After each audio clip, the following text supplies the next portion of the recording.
بسم اللہ الرحمن الرحیم۔ السلام علیکم، میں ہوں اظہار اللہ خان اور آپ دیکھ رہے ہیں حرف اظہار۔ ناظرین، کوئی تنظیمیں، گروہ، جماعتیں، پریشر گروپ ایسے ہوتے ہیں جو اپنی حیثیت میں، اپنی پوزیشن میں، انتخابات میں کوئی ایک سیٹ بھی نکالنے کے قابل نہیں ہوتی، لیکن کسی دوسری سیاسی جماعت کے اندر داخل ہو کر کے ان کی پالیسی پر اثر انداز ہوتی ہیں۔ اس کی تازہ اور واضح مثال پاکستان تحریک انصاف اور مجلس وحدت المسلمین کے درمیان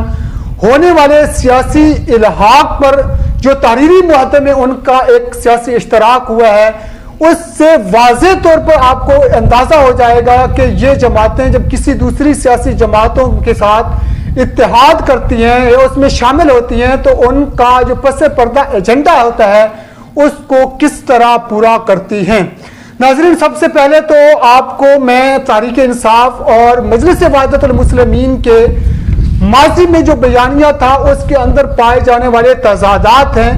اس کو آپ کے سامنے رکھتا ہوں۔ اس کے بعد ہم ڈسکس کریں گے کہ اس معاہدے کی جو ایک ایسی شق ہے جس کا براہ راست تعلق ایران کے مفادات کے ساتھ جڑا ہے کہ پاکستان کے اندر ایرانی مفادات کو کس طرح پورا کرنا ہے۔ تو ہم آتے ہیں سب سے پہلے پاکستان تحریک انصاف اور مجلس وحدت المسلمین کے درمیان پائے جانے والے تضادات کے ان کے بیانیے میں کس طرح کا تضاد تھا اور ایک دم کیسے یہ شیر و شکر ہو گئے ہیں۔ ناظرین، تحریک انصاف کے قائد عمران خان پاکستان کے اندر امریکہ کی مداخلت کے سب سے بڑے ناقد رہے اور اس کی مخالفت کرتے رہے، مذمت کرتے رہے، اس کے خلاف تحریک چلاتے رہے۔ نیٹو سپلائی کے راستے پر انہوں نے باقاعدہ دھرنا بھی دیا تھا، لیکن تحریک انصاف کی جو حلیف جماعت وحدت المسلمین ہے یہ ماضی میں پاکستان میں امریکہ کے طرف سے ہونے والے ڈرون حملوں کی حامی رہی ہے۔ تحریک انصاف افغانستان میں امریکہ کی مسلط کردہ جنگ کی سب سے بڑی ناقد اور مخالف تھی اور یہ سمجھتی تھی کہ افغانستان میں امریکہ نے غیر اخلاقی حرکت کی ہے اور انہوں نے وہاں پر عام شہریوں کو ٹارگٹ کیا ہے اور غیر انسانی حرکت کی ہے۔ اس پر انہوں نے ہمیشہ امریکہ کے اس ایجنڈے کو انہوں نے قابل مذمت سمجھا، لیکن مجلس وحدت المسلمین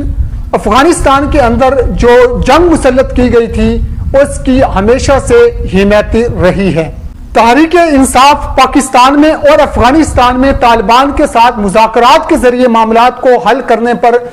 زور دیتی آ رہی ہے، لیکن مجلس وحدت المسلمین نے ہمیشہ سے روز اول سے مذاکرات کی کسی بھی کوشش کو ہمیشہ تنقید کا نشانہ بنایا اور اس کی مخالفت کی ہے۔ تحریک انصاف کے لیڈر اپنے بیانیے میں ہمیشہ سے یہ زور دیتے آ رہے ہیں کہ وہ پاکستان کو ریاست مدینہ کے رول ماڈل پر قائم کریں گے، لیکن مجلس وحدت المسلمین جو ہے وہ ریاست مدینہ کے جو پہلے خلفاء تھے جنہوں نے اس ماڈل کی عملی پریکٹس کی تھی ان پر نہ صرف یہ کہ سب و شتم کرتے ہیں بلکہ ان کے نظام حکومت پر سرے سے ایمان ہی نہیں رکھتے۔ ناظرین، ان تضادات کے باوجود ایسی کیا صورت پیش آ گئی ہے کہ مجلس وحدت المسلمین تحریک انصاف کی حلیف بن چکی ہے، اس کے بیانیے کو حمایت کر رہی ہے۔ دراصل اس کا پس پردہ جو ایجنڈا ہے وہ اس کے حالیہ معاہدے میں رکھی جانے والی ایک شق سے ہی واضح ہو جاتا ہے۔ تحریک انصاف اور مجلس وحدت المسلمین کے درمیان سیاسی اشتراک پر جو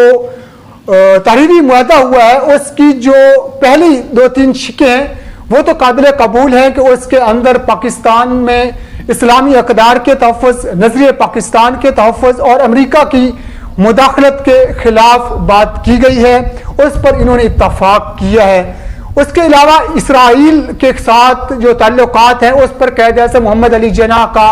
جو سوچ تھی، جو ایجنڈا تھا، اس کے مطابق اسرائیل کو کسی بھی صورت تسلیم نہ کرنے کا بھی معاہدہ کیا گیا ہے۔ لیکن اس کے اندر ایک ایسی شق موجود ہے، وہ یہ ہے کہ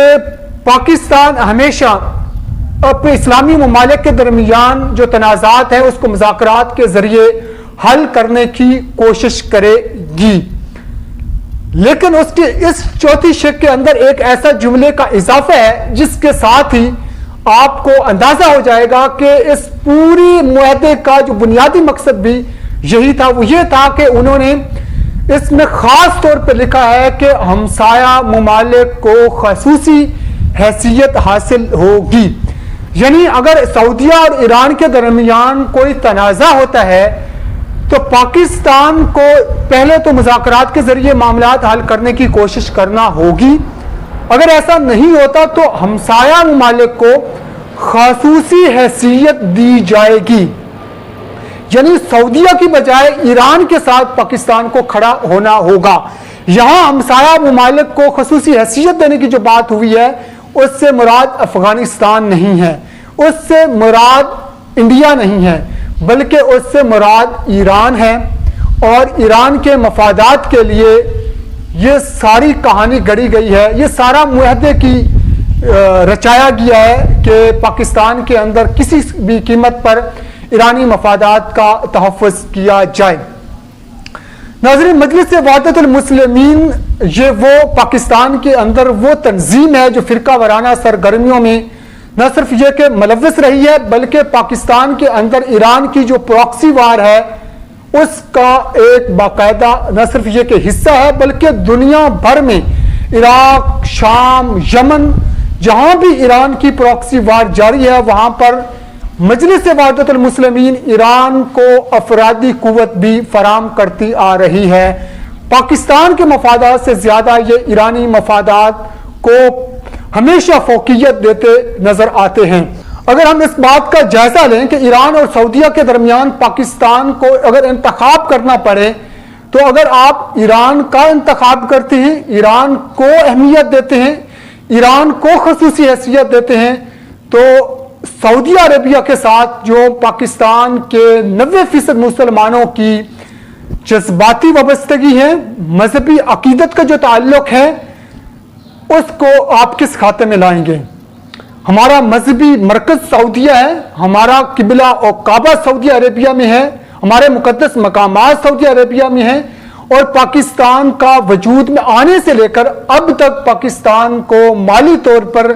سب سے زیادہ جو فنڈنگ کی ہے وہ سعودی عربیہ نے کی ہے. اور پاکستان کا ایک بہت بڑا طبقہ جو ہے اس کا روزگار سعودی عربیہ کے ساتھ وابستہ ہے. اگر پاکستان ایران کے ساتھ کوئی جھکاؤ رکھتا ہے، پاکستان کی پالیسی میں اگر ایران کو اہمیت دی جاتی ہے اور سعودی عرب کو نظر انداز کیا جاتا ہے تو یہ یقیناً پاکستان کے قومی مفاد کے بھی خلاف ہے. ناظرین، ہمیں اس پر محتاط رہنے کی ضرورت ہے. اس قسم کے جو گروہ جو بیرونی ایجنڈے پر اس ملک کے اندر کام کر رہے ہیں اور پاکستان کے مفادات کو نقصان پہنچانے کی کوشش کر رہے ہیں، ان کے بارے میں ہمیں خبردار رہنا ہوگا. اور پاکستان کی جو باقی بھی مذہبی جماعتیں ہیں ان کو بھی اب ہوش کے ناخن لینے چاہیے کہ وہ دیگر جو سیکولر لبرل جماعتوں کے ساتھ وہ اتحاد کرتے ہیں تو ان کی بے لوث خدمت نہ کیا کریں، بلکہ جو اپنا مذہبی ایجنڈا ہے، جو اپنی نظریاتی وابستگی ہے، جو اپنا اسلامی اقدار کا جو تحفظ ہے اس کو باقاعدہ ان کے ساتھ تحریری معاہدے کی صورت میں ان کے ساتھ معاہدہ کریں، تب جا کر کے ان کے ساتھ الحاق کریں. ان کے ساتھ بے لوث خدمت جب آپ لوگ کرتے ہیں ان کے مفادات تو پورے ہو جاتے ہیں لیکن پاکستان کے جو مذہبی طبقہ ہے سیکولر اور لبرل جماعتوں کے ہاتھوں استعمال ہوتے ہیں. ناظرین، اگر آپ میری اس بات سے متفق ہیں تو میری اس ویڈیو کو لائک کریں، شیئر کریں اور میرے چینل کو سبسکرائب کریں اور زیادہ سے زیادہ اس کو شیئر کریں تاکہ عام لوگوں کو اندازہ ہو سکے کہ تحریک انصاف کے اندر کس طرح ایرانی لابی اثر انداز ہو رہی ہے. بہت شکریہ.